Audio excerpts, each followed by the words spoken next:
Right, so we've talked about down there and what we're doing to kind of help things heal and look after ourselves. Let's talk boobs, okay? So whether or not you're breastfeeding, um, but let's assume that you are for a lot of these self-care tips, because a lot of them are because of breastfeeding the baby. Just take what applies to you in your situation and don't take what doesn't apply to you. So the first probably thing that happens is when your milk comes in, which is like about 3-ish days after baby's born, and your milk comes in, and your boobs just get like engorged, and it's really, really uncomfortable. It's this horrible ache, and it's really uncomfortable. So again, like with everything, keep well hydrated yourself. That's going to help, and just feed baby as much as possible. This is a time where baby is cluster feeding anyway. Something I found really helped, again, through the milk coming in process and then going onwards into breastfeeding, was like self massage with massage oil. So Relada do a really good one called, it's just called nursing oil. So I'll put a link to that below as well. But that's a really good like massage oil that you can use on your breasts just to massage them, and just it just helps with like blood flow and that getting rid of that feeling of being really full, over full and uncomfortable, which is just a really uncomfortable feeling even thinking about it now. So self massage is a really good one. Also, on a side note, if you are thinking about milk production, most of us will, under the right circumstances, make enough milk to provide baby with.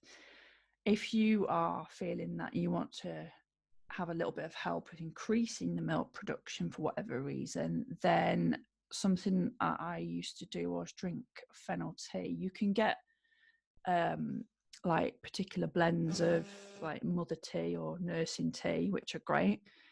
And I use them, but I also used like just fennel tea. So there's one by Puka Tea, which is like 3 fennel, and I still drink it now because it's actually really good for digestion.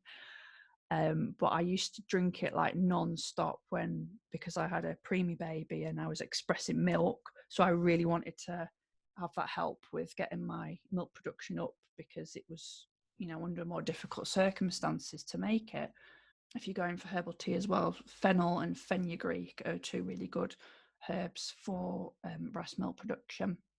And also then you get the inevitable like sore, cracked nipples. So invest in some good nipple balm. Again, the Leda one, I really recommend that one. I only unfortunately discovered it, I think it was only released after my first baby had been born. So I had it with my second, and I didn't have as much problems then with my nipples. So I only got to use a tiny little bit on my tube. So it's still sat there waiting for me to use it. It smelled really nice, but I'm going to put a link to that one below as well. So do, especially if it's first baby, get a bloody good nipple balm, because it hurts. Now, obviously, something you need to think about if you are going out and about is leakage. If you're breastfeeding, you're inevitably going to leak. It can happen when your baby cries. It can happen when someone else's baby cries. It can happen just because you've got a bit overfull and you're having a bit of a leak. So you can get a lot of these breast pads that you pop in your bra. They're kind of like sanitary towels for boobs. They look like little round sanitary towels, and you shove them in your bra and then you can leak into them.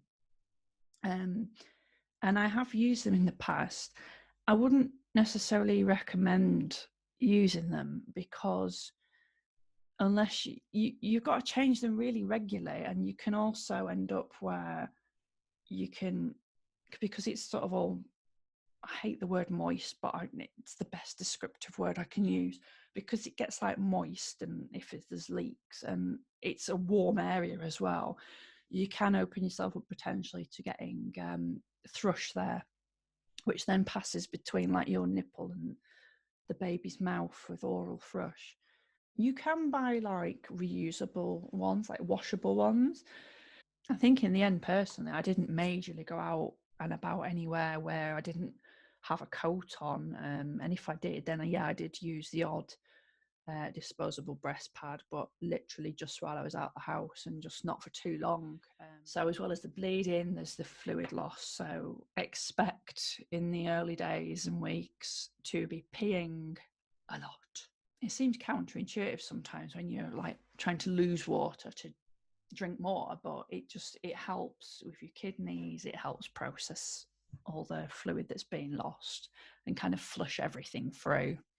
And finally, I'm just going to talk about massage and closing the bones. So massage is fantastic, not just because it's relaxing, it also promotes blood flow to the area. So the blood flow helps again with healing, and it also increases the hormone oxytocin, which is fantastic for bonding with baby and helping you with breastfeeding. There's loads of YouTube videos online as well about self massage techniques which you can do, or get your partners. Yeah, get your partner to massage you. Come on, you've just had a baby. Get them to massage you with some oils. Lavender oil is always a good all rounder. Everybody loves lavender oil unless you hate the smell of lavender. Then get another one. But oil and massage is just a great, great tonic for the body. Okay, so the final thing is called closing the bones, and that is like a traditional practice in many cultures around the world, but it's essentially the practice of wrapping the midsection of the body after birth. And as part of a traditional practice, it's usually done with fabric. You can go online to places like Amazon now and see our kind of Western modern day version of this, which are those belts. And they're supposed to support you postpartum, your body. But to be honest, I did get one and it was absolutely rubbish. It rode up because obviously, I had quite a bit of fat and loose muscle and things around my belly because I just had a child. And so that pushed all this belt upwards, and it was just rubbish. It didn't do anything. And it was really, really uncomfortable when it was kind of on. So I just got rid of it.